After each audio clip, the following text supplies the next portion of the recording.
Hello, everybody, and welcome to the Sheff United way. And look, it was really dispiriting on Friday night. That defeat at Deepdale, where we were 2-0 up and we'd absolutely thrown that away, it makes it feel horrible. It makes it feel rubbish, but we're trying to take a step back. One of the key things I've been looking at is that kind of perspective point. And you know what? It's been a really good week for United, all things considered.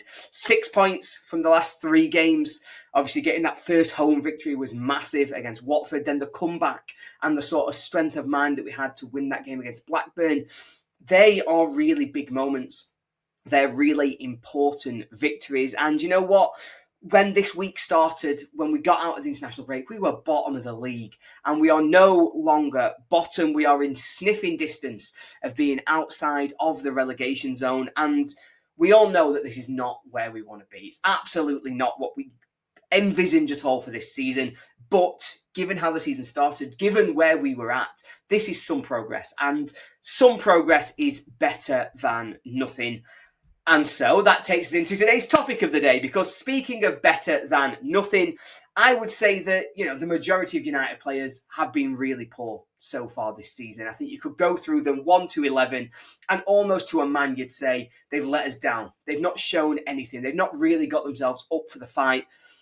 Apart from one man, because I think one man's form has absolutely stood out above everybody else's. And I think he has quickly moved to establishing himself so far this season as being the first name on the team sheet. And he's becoming United's go-to man to try and dig us out of the hole that we have created for ourselves so far this season.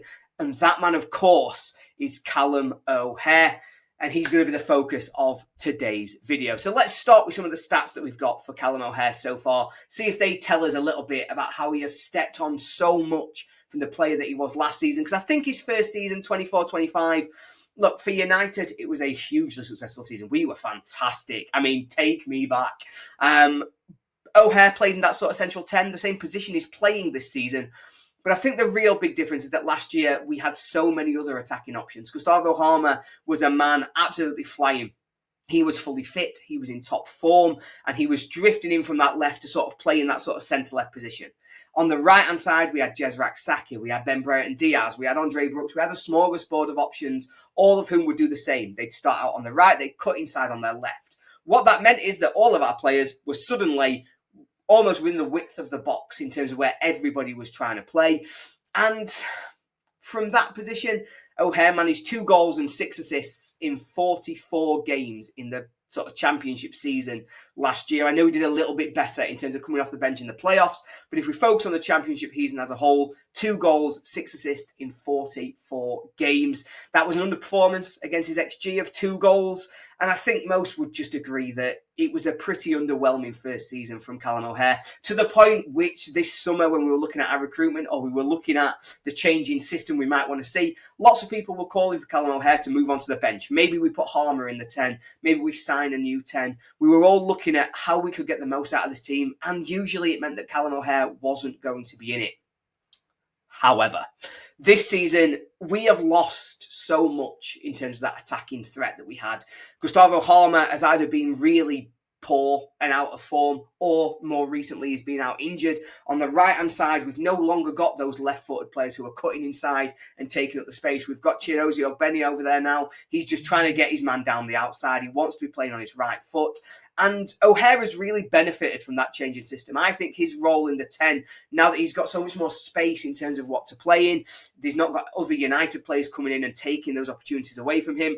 I think that has absolutely made him so much better in terms of the impact that he's having on games so far this season. It's 3 goals and 2 assists already. So he's not a million miles away from his total for last season in terms of goals and assists already this. But he's also contributed in important circumstances. And that's one of the really key differences from what we saw from him last season.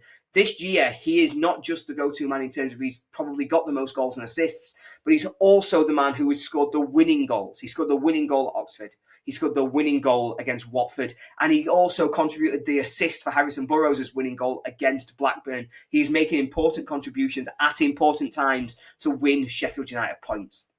But it's more than just the end product that I think has made him stand out so far this season. I think what's been more noticeable than anything is that he's just so much more involved than he was last season. We're seeing him sort of get the ball more. He seems like he's more involved in our attacking play. Players are looking for him to go, actually, we need to create something. Let's get Callum on the ball and see what he can do. And I think, that's the eye test in terms of, as I'm watching the game, I'm seeing him be so much more invested. But it does bear it out in the stats. He's completing more successful dribbles per 90 this season than he did last year. He's having more touches per 90 this season than he did last year. He's winning more free kicks per 90 this season than he did last year. And so while all those other sort of star men have really struggled to get involved, have really not been able to get themselves going for this season, O'Hare has really shown himself, I think, to be the player who is going to try and take a leadership role, particularly in terms of our attack. He really thinks that, the going has got tough. And I didn't expect this from him. I thought when the going got tough, he would hide, he would shrink. I thought he'd be one of the players who I'd be sat here cursing and I'd be saying, God, we need more from him. Why is he not the one? But that's just not what he's done at all. He's put his hand up and he said, you know what? I'm going to try and be the man who gets this team going. And it's not just going forward that he does that. Defensively, he's contributing more than he ever has done before. And that's not just ever has done at United. Even including his time at Coventry, he's contributing so much more. We all know that his pressing and the energy that he brings to the game is second to none.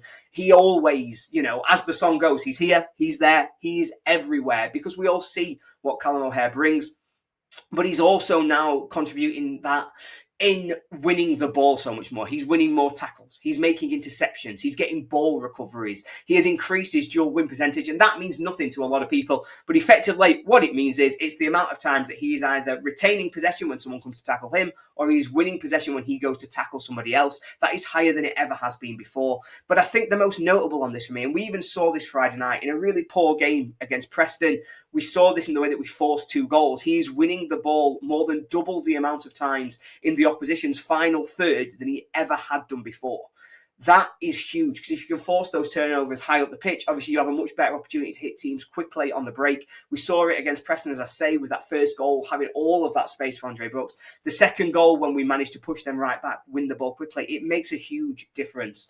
And so, for me, these are signs of a player who not just understands his place in the team so much better than he did last season, but who was also really wanting to flourish in this new role. He wants to be the main man for Sheffield United, and he wants to be the player in Gustavo Hamer's absence, in sort of 𝗍𝗿𝗲 off form, when we've not got that sort of star on the right wing. He wants to be the player who is taking this forward. And I think with so much more of that sort of creativity being placed on his shoulders, it's not perfect, but you can see that he wants it, and you can see that he, in being our central creative hub, is so much more involved and engaged than he ever has been before. And it's been a really bleak season. I would say he's probably one of 2 bright sparks that we've seen so far. He is the one who is standing out above everybody else, as if to say, you know what, we are going to get out of this, and I'm going to be the man who leads us there. And I think, to go back to that question right at the very start, is Callum O'Hare Sheffield United's main man? Too right, he's Sheffield United's main man, and by far, so far this season, he is our player of the year to date, no question. Yeah, so it's been a long and tough season, but there is light at the end of the tunnel for this. We are not out of the woods. Obviously, we're still in a lot of trouble, but we've got a battle on our hands and we are getting better. We have got some players now who look like they're up for that battle, and Callum O'Hare, I think, has proved himself to be the number 1 person right now who's going to try and get United out of this hole. So let's get to Saturday, let's bring on Derby, and let's get, hopefully, another 3 points on the board to get ourselves out of the relegation zone and starting to look upwards, rather than constantly being scared of what's coming up below us. Up the Blades.